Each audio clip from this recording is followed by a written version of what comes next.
Dia cerita dalam tu Osman bin Affan berapa kekayaannya.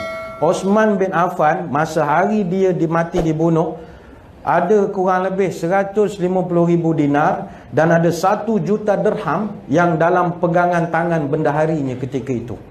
Nilai hartanahnya di Wadi Al-Qura, ni dekat dengan Madinah, dan juga kawasan Hunain, dia punya properti tanah ketika itu bernilai kira-kira 2 juta dinar. Pada masa itu, Osman bin Affan. Osman memang kaya, tak ada orang boleh nafikan.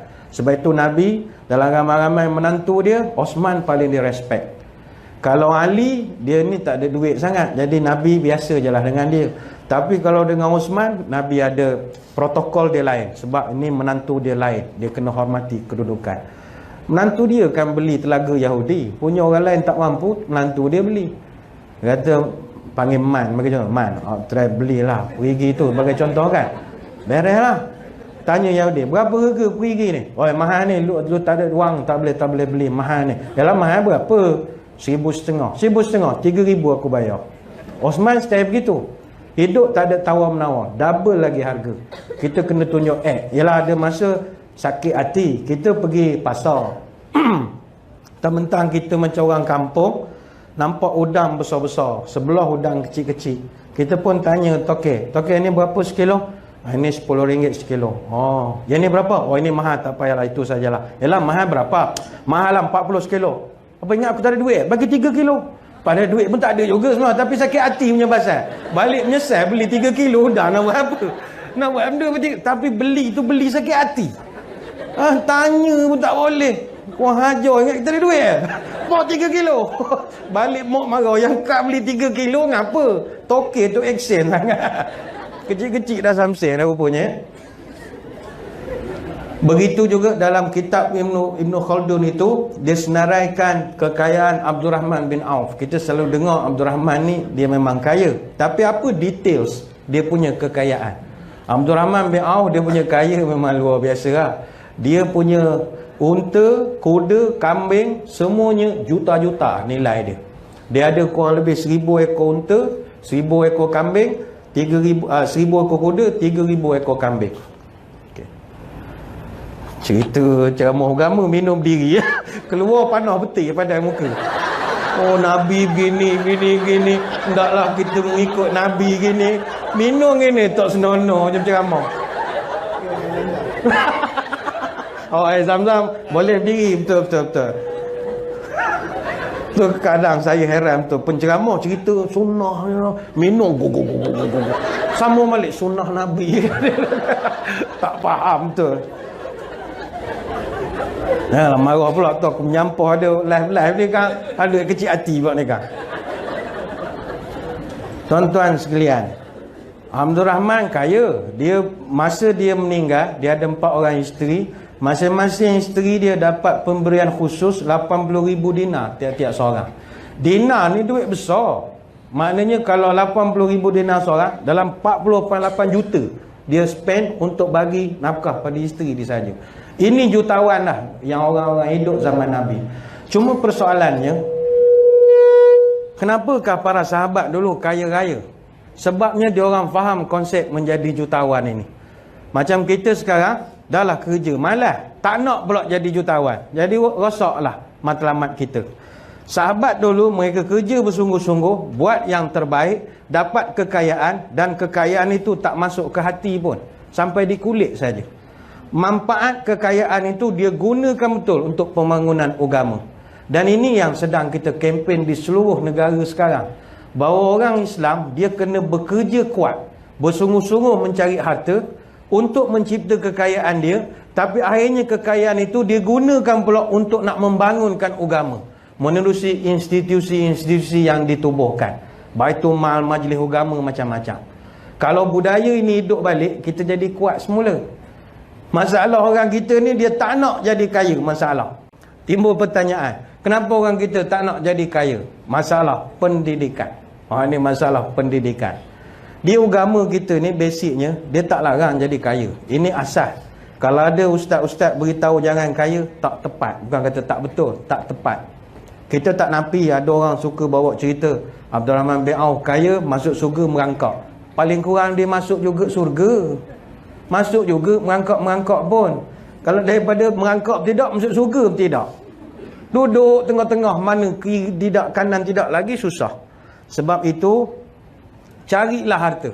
Kerjalah bersungguh-sungguh. Dua ibadah kita takkan mampu buat tanpa harta yang mencukupi. Haji, yang kedua zakat.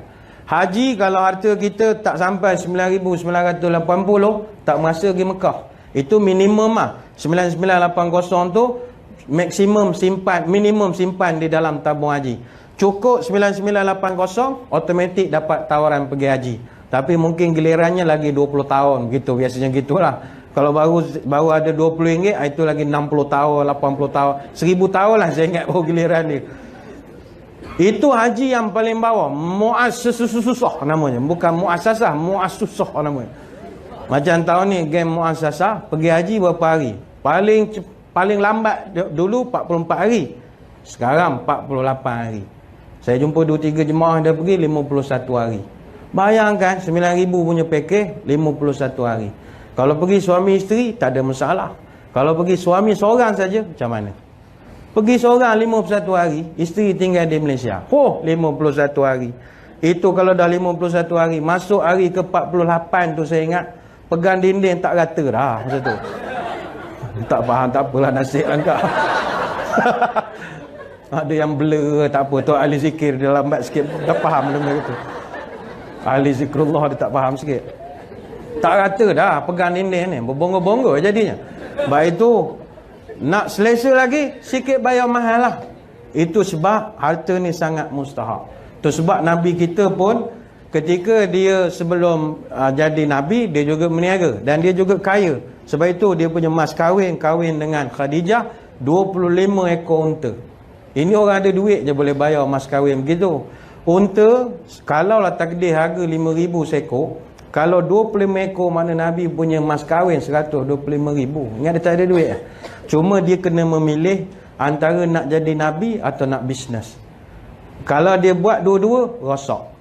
Sebab kalau orang bisnes berdakwah atau orang berdakwah bisnes, dia ada dua cerita yang berbeza. Mendakwahkan bisnes itu bagus. Membisneskan dakwah itu punah. Jadi manusia dia nak pilih. Jadi senang dia pilih dakwah sajalah, tinggalkan perniagaan. Boleh nak berniaga dalam masa sama dia berbisnes, dia dakwah, tapi payahlah main campur-campur, susah, pening kepala. Senang dia tinggalkan salah satu. Umar Al-Khattab radhiyallahu anhu, memang dalam riwayat dia sahabat yang tak kaya. Dalam cerita kita dengar, dia punya baju ada 17 tampalan, jahitan. Kita membaca sian Umar miskin. Tak, dia baju dia ada 17 tampalan, tapi kuda dia paling mahal di tanah Arab. Dia jenis orang, ada jenis orang baju tak kisah, pakaian tak ada masalah, kenderaan dia particular. Ada orang begitu. Ada orang baju terlampau smart, jenis biar apa-apa asal bergaya ni, baju jangok dengan pesen apa semua, duit tak ada pun. Naik kenderaan awam, kulu kilir, naik Uber, naik apa, kereta pun tak ada, tapi jangok, memang smart. Ada orang baju tak kisah, tapi kereta mewah, dia nak selesa travel ke mana-mana. Maka dalam konteks Umar Al-Khattab, bajunya memang baju murah-murah, beli dia kamda, beli benda begitu, tak kisah. Tapi kereta dia Bentley, tak main Mercedes, Alphard, kereta bawa jenazah Alphard ni, dia pakai Bentley. Bukan jenazah Islam lah, jenazah bukan Islam semua kan. Mercedes, kalau di tanah Arab tanya Ustaz Usni, S500 buat taksi. Dia pakai Bentley, dia particular tentang kenderaan. Jadi balik kepada kita orang Melayu ni, tak nak jadi kaya, masalahnya kerana kita dididik daripada dulu, asalkan kaya jahat, asalkan kaya jahat. Saya nak betulkan persepsi. Tidak, carilah kekayaan, tapi kekayaan tu bantulah agama kita.